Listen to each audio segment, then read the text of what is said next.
से उन्होंने चलना शुरू किया, पहले दिन से बनाया हुआ हर मिथक टूटना शुरू हुआ। वो कहते थे कि राहुल गांधी तो शहजादे हैं, राजकुमार हैं, महलों में रहते हैं, लेकिन हमने देखा, हमारी आंखों ने देखा कि जिसे अमित शाह जी और नरेंद्र मोदी जी शहजादा कहते थे, वही शहजादा कन्याकुमारी से कश्मीर तक हिंदुस्तान की सड़कों की धूल फांकता रहा, यह जानने के लिए कि हिंदुस्तान कैसा है, यहां के लोग कैसे हैं, परेशानियां क्या हैं, नफरतें कहां हैं। और जो लोग ये कहते हैं कि राहुल गांधी जी की राजनीति अलग है, मैं उन्हें बताता हूं कि हां, राहुल गांधी जी की राजनीति अलग है। उन्होंने इस बार लंबा टास्क लिया है। वो जानते हैं कि इस देश में जब तक नफरत कम नहीं होगी तब तक भाजपा कम नहीं होगी।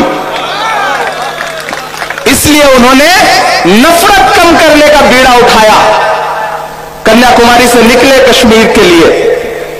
और जब मुझे वो दिन भी याद है, मैं उनके साथ चल रहा था, जब कर्नाटक में यात्रा पहुंची थी तो मैंने देखा कि एक 80-82 साल की बूढ़ी बुजुर्ग मां सड़क के किनारे हजारों के हुजूम में अकेले खड़ी है और उनके हाथ में खीरा था।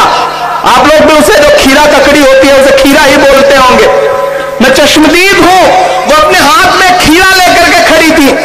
राहुल जी की नजर जब पड़ी कि एक बुजुर्ग मां जो है वो 80-82 साल की खड़ी है, तो राहुल जी ने इशारे में उनको सिक्योरिटी से कहा कि इन्हें बुला लो। वो खीरा लेकर के राहुल जी के पास पहुंची और राहुल जी को खीरा दिया, और कन्नड़ भाषा में, जो उनकी अपनी जबान थी लोकल, उन्होंने कहा ये मैं तुम्हारे लिए तोहफे में लाई हूं बेटा। हम सब भी चौंके, राहुल जी भी चौंके कि कोई खीरा लेकर के तोहफे में कहां आता है। तो उस बूढ़ी मां ने कहा कि तुम्हारी दादी ने, इंदिरा जी ने, जब भूमि सुधार अधिनियम लागू किया था तो मैं बहुत गरीब थी, मेरे पास जमीन का एक भी टुकड़ा नहीं था। उनके उस कानून की वजह से मुझे थोड़ी सी जमीन मिली थी, ये उसी जमीन का खीरा है जो मैं लेकर के आई हूं।